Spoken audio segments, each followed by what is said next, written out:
Welcome back, everyone. Hope you've been doing well. Hope your weekend went well and happy holidays. How have you been?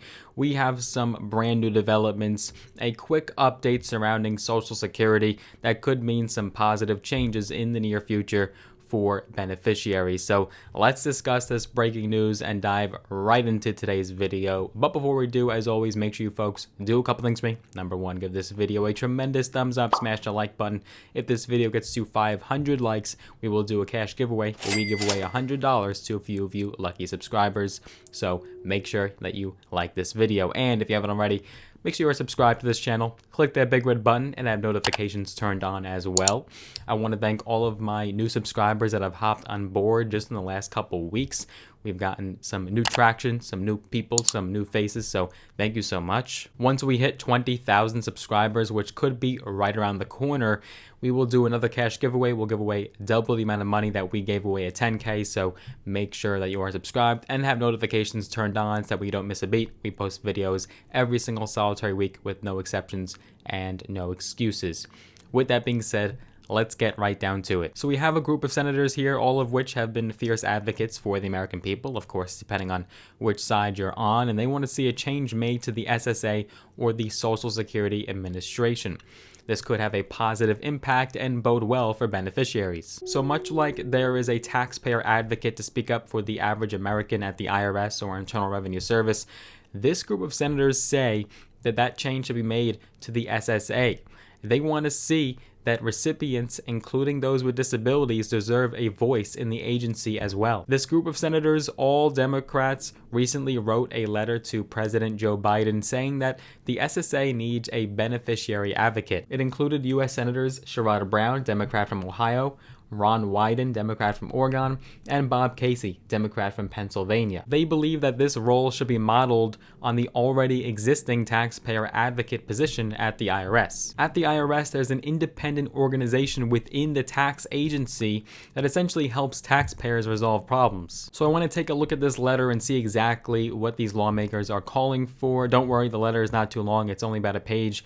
Very succinct, and it gets the point across. So it's addressed to the Honorable Joseph R. Biden, of course, the president, and he does reside at the White House.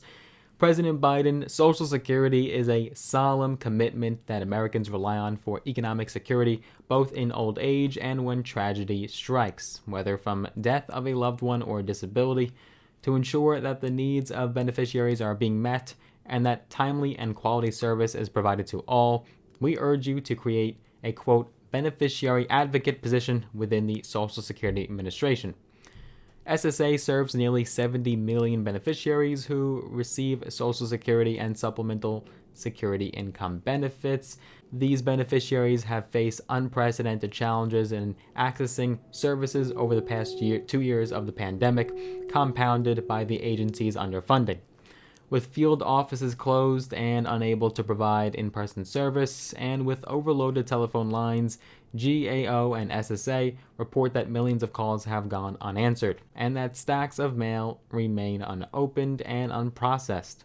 In the early days of the office closures, beneficiaries were unable to report changes to their income, which resulted in hundreds of thousands of overpayments that the agency continues to process.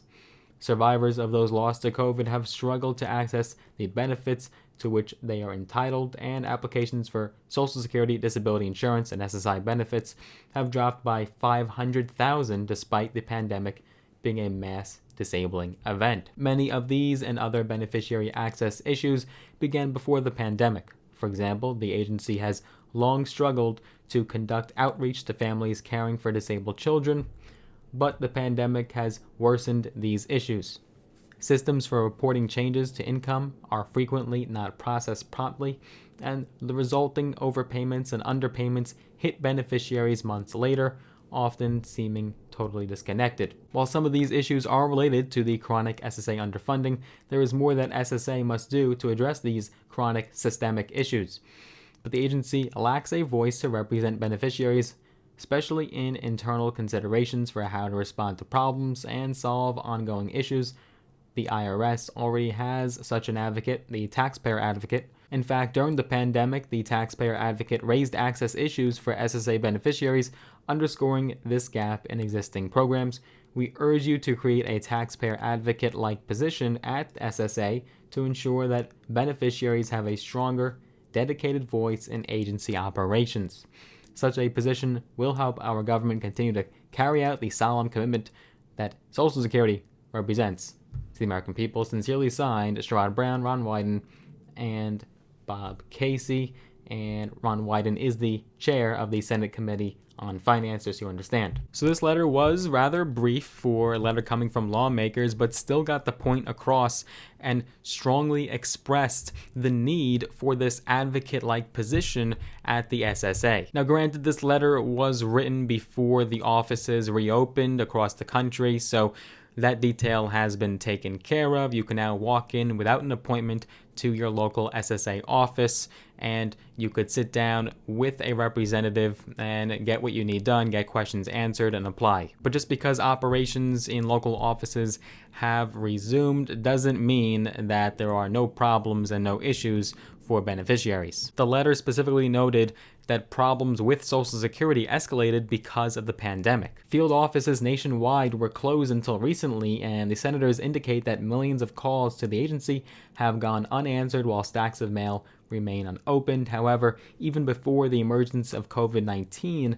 the letter notes that the agency has long struggled to conduct outreach to families caring for disabled children. So, pandemic or not, there are still lots of issues here. Roughly 70 million Americans currently receive Social Security benefits, 8 million of which are on supplemental security income, and many of those people have disabilities. The fact is that millions of disabled Americans rely on Social Security benefits, but those individuals, as well as their families, struggle to get answers and problems solved. Basically, this beneficiary advocate, if implemented at the SSA, would help address problems that people with disabilities as well as other people face when they try to access or maintain their benefits. I truly believe that this position would work wonders, and it's not necessarily unbelievably expensive to implement.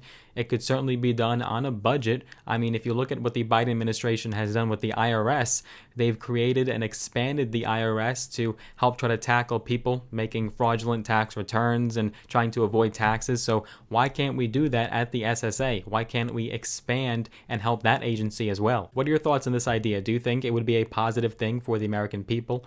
Do you think it might even create more headaches? What are your thoughts? Let me know down below in the comment section. I'm curious to hear. It would be up to the president and the Biden administration to impose such a position. So we'll see if it has any influence on the president. Right now, the president is not necessarily focused on exactly the SSA right now, so we'll have to see what happens, but more updates and developments will follow suit. More news is to come. I hope you enjoyed this video. If you did, give it a big thumbs up, smash the like button, get the word out, spread it on social media, share with a friend or two. I would appreciate that. And if you haven't already, of course, make sure you are subscribed to this channel, have notifications turned on, ring that bell.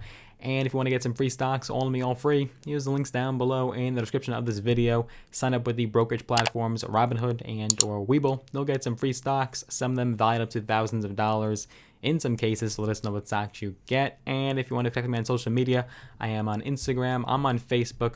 Connect with me across all platforms. Those links are down below in the description of this video. I look forward to seeing you guys in the next one. Take care for now.